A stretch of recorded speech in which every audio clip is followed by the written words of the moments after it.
उत्तराखंड के कैबिनेट मंत्री गणेश जोशी ने नगर पालिका सभागार में मसूरी की विकास योजनाओं की विभागीय समीक्षा बैठक ली और जनता की समस्याओं को सुना। वहीं मंत्री गणेश जोशी ने कार्य की धीमी गति को लेकर अधिकारियों को जमकर फटकार लगाई। पत्रकारों से बातचीत करते हुए कैबिनेट मंत्री ने कहा कि बरसात न होने के कारण फसलों को नुकसान होने की संभावना है, जिसको लेकर सरकार किसानों के लिए योजना बनाएगी।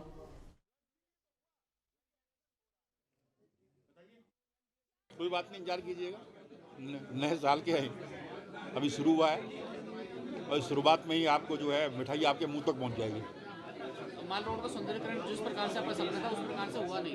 आप थोड़ा इंतजार कीजिएगा। देखिए, माल रोड में जितनी बार काम, कभी बारिश हो गई, कभी टूरिस्ट का फ्लो जाता है, जिस रफ्तार से काम होना चाहिए था काम नहीं हो पाया। लेकिन मैंने MDDA और नगर निगम, MDDA नगर पालिका भिवंडी तीनों ध्यान को निश्चित कर दिया है। जहाँ पर जो जिसका काम होगा उसे पूरा करेगा। माल रोड मसूरी का हृदय है, क्योंकि पूरा टूरिस्ट वहाँ पर आता है, तो हृदय को तो बिल्कुल फिट होना चाहिए, उसको फिट करेंगे। कमर्शियल स्कूटी भी बड़ी समस्या बन देखिए, मैंने कमर्शियल स्कूटी के लिए यहाँ के SDM को, यहाँ के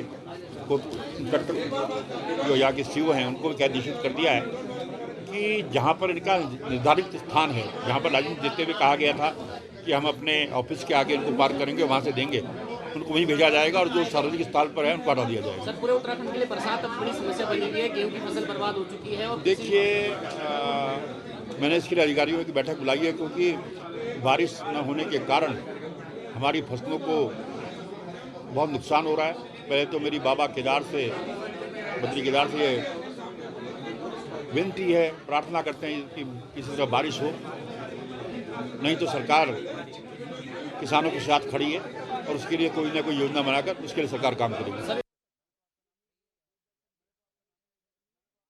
जी सर, हमने मंत्री जी को एक ज्ञापन दिया है यहाँ पे आंगनबाड़ी की तरफ से, जो कि हम यहाँ पे 33 सेंटर हैं, 33 सेंटरों को प्रत्येक सेक्टरों में भागना पड़ता है देहरादून में, जो कि हमें काफ़ी दिक्कतों का सामना भी करना पड़ता है। इसमें प्रत्येक सेक्टर से हमें सामान लोडिंग करना पड़ता है, जिसका भी हमें भुगतान खुद से करना पड़ता है, और TA बिल भी हमें विभाग द्वारा नहीं दिया जाता है।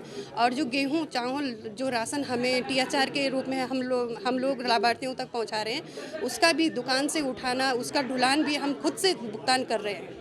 तो ये हमारी बहुत बड़ी समस्या है। पूर्व में देहरादून में अभी तक तो इस विषय में कोई हमें ज्ञान नहीं है, जानकारी नहीं है इस विषय में, पर फिर भी यदि ऐसा रहेगा तो हमें कुछ ना कुछ तो इसमें करना पड़ेगा। जी, उन्होंने बोला है कि हम इस विषय में बात करेंगे, अपने डायरेक्टर सर से भी और विभाग से भी बात करेंगे इस विषय में कि इनका जो सामान है इनके सेंटरों तक पहुँचाया जाए और जो इनका भुगतान है इनको TA बिल भी दिया जाए।